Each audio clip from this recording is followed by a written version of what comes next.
abẹ́ lórí tó tún jẹnu wúyẹ́ kí ló tún kù tí ó sọ Gani kí ló tún kù tó fẹ́ sọ Mrs. Gani kí ló tún kù tí ó sọ àwọn ọ̀dàlẹ̀ People's Congress ọ̀dàlẹ̀ People's Corruption kí ló tún kù tán fẹ́ sọ ẹni tá a bẹ́ lórí tán tún jẹnu wúyẹ́ kí ló tún kù tí ó sọ ẹ jẹ́ lọ gbà fọ́lọ́run kẹ́ ẹ lè nísinmi ẹ jẹ́ lọ gbà fọ́lọ́run kẹ́ ẹ lè ní ìfọ̀kànbalẹ̀ ẹ jẹ́ lọ gbà fọ́lọ́run kẹ́ ẹ bá lè rórun sùn kẹ́ má lẹ́jẹ̀ lóru torí ẹni tí ò bá gbà fọ́lọ́run ìsinmi máa ń jìnnà sírú wọn ni ẹni tí ò bá ti gbà fọ́lọ́run tí ò gbà forí irú wọn máa ń sáré kiri ni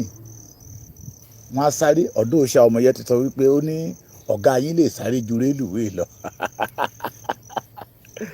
oh my god mo dé àjọ̀nú ìbẹ̀rù fún gbogbo OPC àwa ò ní rárá bú fún yín àwa ò dẹ̀ ní bú yín lè bu ara ṣùgbọ́n àá jẹ́ kí gbogbo ọmọ Yorùbá mọ̀ pé iyì kékeré tó kù lára yín àwa máa bọ́ kúrò pẹ̀lú ìwà burúkú tẹ̀ ń wò ní ilẹ̀ Yorùbá ìwọ mo ti tún kàn sí wọn lọ́wọ́ àṣírí mi ń bẹ ńlẹ̀ rẹpẹtẹ kó má lọ jẹ́ pé inú sẹ́ẹ̀lì lọ̀gá yín máa parí ìrìn àjò ayé ẹ̀ sí ṣe gbọ́ mi àwọn ìwà aburú tẹ́ ẹ ti wò àwọn ọ̀nà tẹ́ ẹ ti gbà ọ̀nà tí ọ̀gá yín gbà tó fi kówó jọ àwọn ìyàwó ẹ̀kọ́ bàbá mi ẹ káàtàárọ̀ àwọn ẹ̀mí ẹlẹ́mìí tó ti tọwọ́ ọ̀gá yín bọ́ tẹ́ ẹ bá gbéjẹ bọ́wọ́ ẹ wojú ọ̀run bó ṣe ṣú dẹ́dẹ́dẹ́ ojú ẹ̀ sí yín lóṣù yẹ ó máa rọ̀ lé yín lórí gbogbo ẹ̀yọ́ ọmọ Gani Adams ojú ẹ̀ sí yín máa rọ̀ ó dẹ̀ máa pa gbogbo yín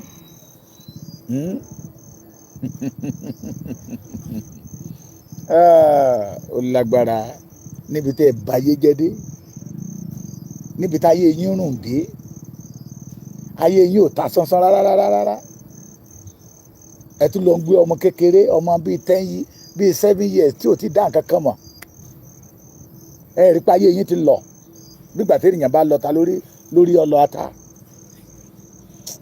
ẹ sọ pé ẹ fẹ́ tó bẹ́ẹ̀ tẹ́ ẹ bá fi Yorùbá lọ́rùn lẹ̀ ẹ sọ pé ẹ fẹ́ tó bẹ́ẹ̀ alábẹ́bẹ́ ti fẹ́ ìran Yorùbá afẹ́fẹ́ ti fẹ́ àti rí fùrọ̀ adìyẹ a ti mọ àwọn tí ń dógun ja ìran Yorùbá a ti mọ àwọn tó jẹ́ pé you are welcome bàbá mi tó ń dógun ja Yorùbá ti mọ̀ afẹ́fẹ́ ti fẹ́ kò síbi tẹ́ ẹ lè sápamọ́ sí mọ́ you are welcome kò síbi tẹ́ ẹ lè sápamọ́ sí mọ́ ó ti wá fi hàn gédégbé ẹni Sunday Igboho ń gbowó fún wa ó ti fi hàn gédégbé àwa tá a dúró ní ọ́ndà ìrù ẹkùn à ń jà pé kí ìran Yorùbá bá lè nísinmi kọjọ́ ọ̀la wa bá lè ládùn kó bá lè lóyin ohun tó ń pè ní ìfọ̀kànbalẹ̀ kó bá lè padà sí ilẹ̀ Yorùbá pé kí eku kó lè máa ké bí eku kí ẹyẹ kó lè máa ké bí ẹyẹ ṣùgbọ́n ẹ̀yin ọmọ OPC Gani ó ti fi hàn pé ìkòkò ọbẹ̀ yín lẹ̀ ń jà fún you want to defend your ìkòkò ọbẹ̀ kì í ṣe Yorùbá èmi lẹ́yìn sọ pé ẹ máa dùn lẹ́yìn tẹ́tì pé mi ò gbọ́dọ̀ tẹ́ bá rí mi ní ayé yín mà wò ó ẹ mà ní làákàyè o ohun tó ń pè ní làákàyè yìí ó mà jìnnà sí yín o ẹ dẹ̀ torí pé ìrù ẹkùn jáde síta ẹ ya wèrè ìbànújẹ́ kún ọkàn yín ẹ dẹ̀ ní bọ́ nínú ìbànújẹ́ o ẹ torí ìrù ẹkùn ẹ dẹ̀ lùsì fókọ̀sì ẹ mọ̀ tó kàn nínú ayé yín mọ́ ẹ bá bẹ̀rẹ̀ sí í ṣe pálapàla káàkiri see all the energy tẹ́ ń channel láti máa abuse only one person. Kẹ́yìn náà tẹ wọnú igbó kan kárí yín pé ẹgbẹ́ àwọn bandit yẹn síta. Alábàjọ tí kan nínú yín tó fi ń képe ti bàbá Kọ́lá Olóòtú. Mo ṣe wo fídíò bàbá Kọ́lá Olóòtú ni. Bàbá Kọ́lá Olóòtú, ẹ̀yin Ìbàdàn ọ̀rọ̀ ẹnu yín ti pọ̀ jù. Ọ̀rọ̀ tẹ́ ẹ̀ ń sọ yóò yẹ inú máa bí wọn. Ọ̀rọ̀ ẹnu yín ti pọ̀ jù. Alábàjọ tán fi bẹ̀rẹ̀ sí ń bú ẹ̀yin náà. Ó yẹ ká ẹ ti mọ̀ pé táwọn yẹn ó jẹ ìkòkò ọbẹ̀ wọn náà rí pé ìlú ẹkùn wá fọ́. Sunday Igboho olóṣèlú ni, yes we believe. Sunday Igboho tọ́gì olóṣèlú ni, yes. Kí ni Gani ọ̀gá yín o, Mrs. Gani? Kí ló wá dẹ́yìn Jonathan? Kí ló wá dẹ́yìn Obi? Ẹ̀yin tèkó èrò Èkó arómisá lẹ́gbẹ̀lẹ́gbẹ̀. Tẹ́ ẹ̀ bá lé ọmọ yẹn kúrò l'Ékòó, ẹ̀yìn Obi ló wà. Ó wà lára àwọn tó kàǹpù pé kí Ìgbò gba Èkó, tó ń gbìmọ̀ bí wọ́n ṣe máa kéjì ilẹ̀ Yorùbá, tá sọ̀rọ̀ rẹ̀ di èrìkìnà mọ́ wa lọ́wọ́, tá máa di ẹni tí à ń jí bọ̀ lójoojúmọ́. Kí ló wá dẹ́kọ̀? Kí ló wá dẹ́yìn Obi? Kí ló wá dẹ́yìn Jonathan? Ṣé fámìlì Jonathan ni Jonathan fi fún ní 6 billion? Ṣé fámìlì Jonathan ni Jonathan fi empowerment? Okay, iṣẹ́ wo during the 6 years? Ṣé 6 years ni Jonathan lò? During the 6 years of Jonathan, kí ni iṣẹ́ tí OPC ṣe fún ìran Yorùbá?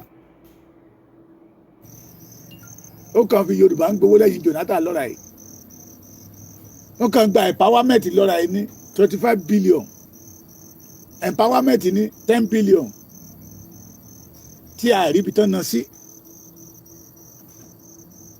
Kí ló wá dẹ́yìn Jonathan? Kí ló wá dẹ́yìn Obi now? 2023.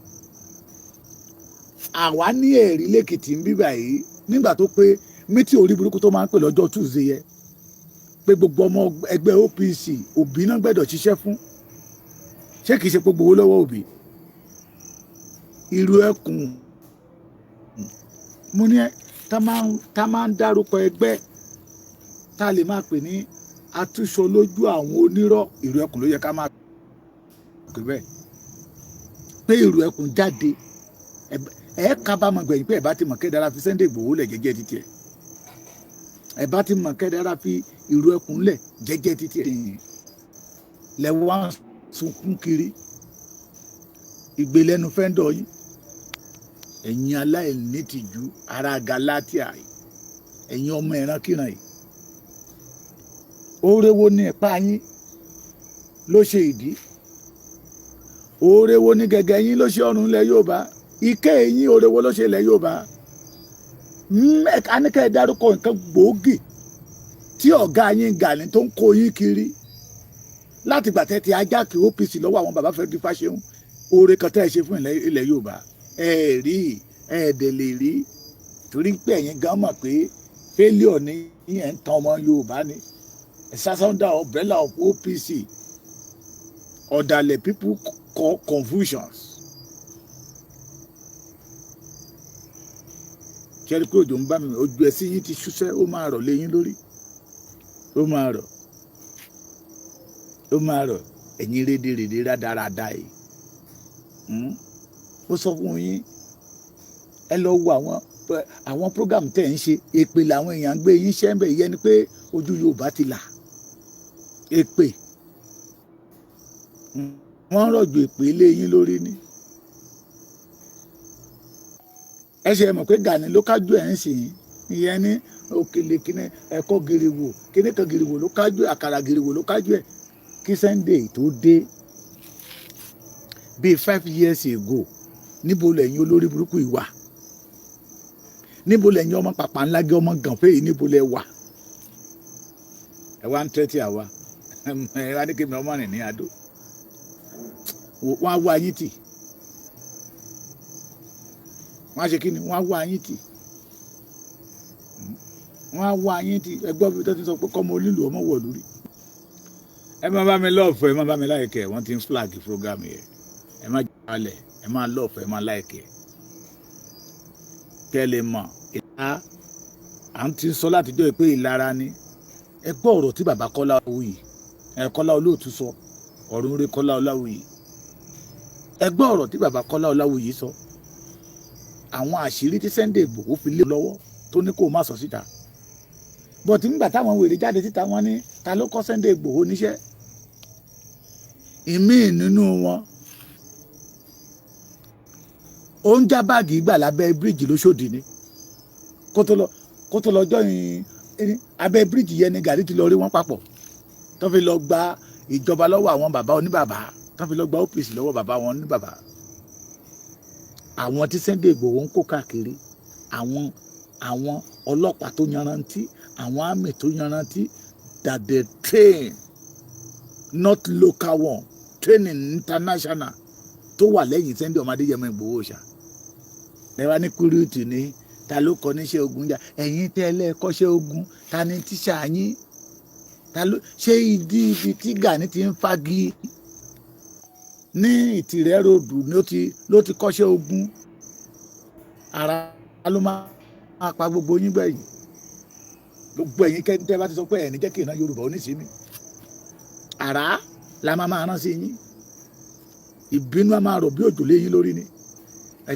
ti tíná ẹ ti dẹni àná ológo àná ni yín afẹ́fẹ́ ti fẹ́ ìran ọmọ Yorùbá ti mọ̀ pé ààrẹ tá a ní Aríkúyẹrí ni ààrẹ Ọ̀yọ́ Aríkúyẹrí ni tó tún lọ gbé OPC ilé agbára tó dàrú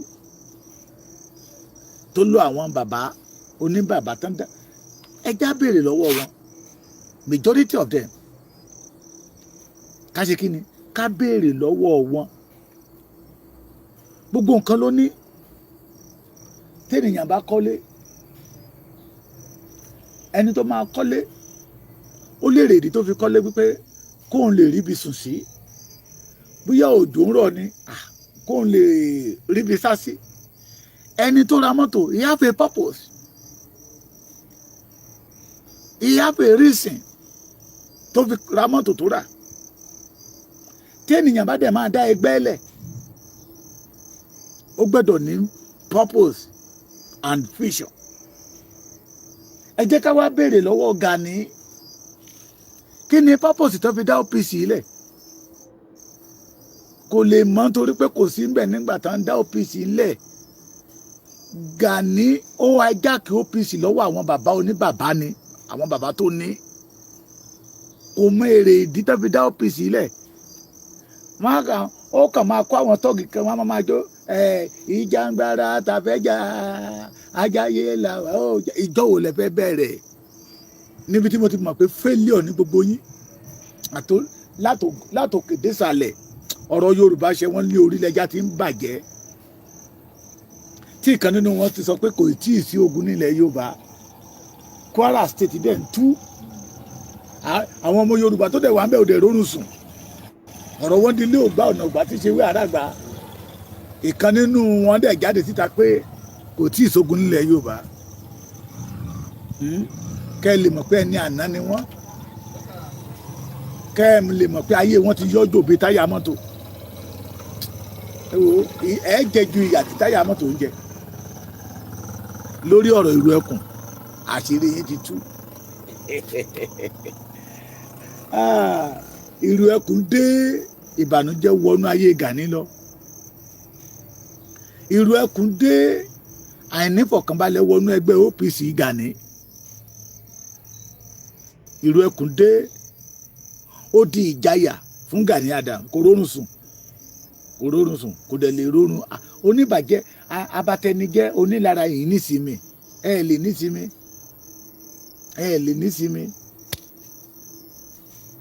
àyàfi tí ò bá jẹ́ pé Yorùbá ló lò tó fi gòkè àyàfi tí ò bá jẹ́ jìbìtì ló lò tó fi gòkè you hijack what did not belong to your father.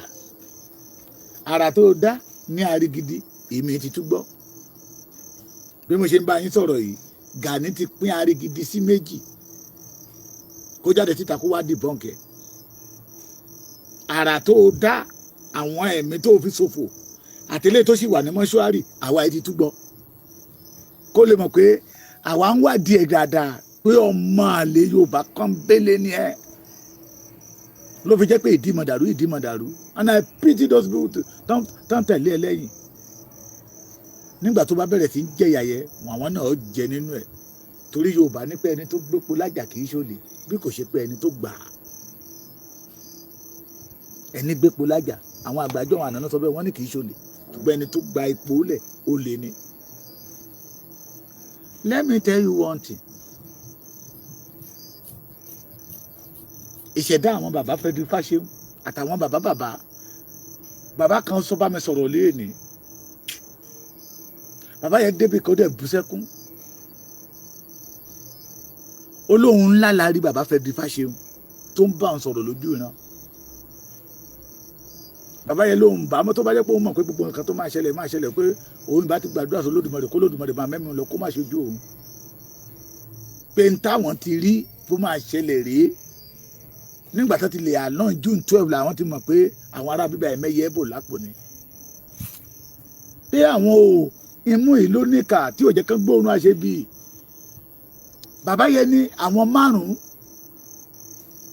náà pé Dr. Fẹ́dúrí Fáṣẹ̀hùn mi ò ní dárúkọ ilé tánà pé bàbá Fẹ́dúrí Fáṣẹ̀hùn sí tó ti lọ ṣe mítì yẹn.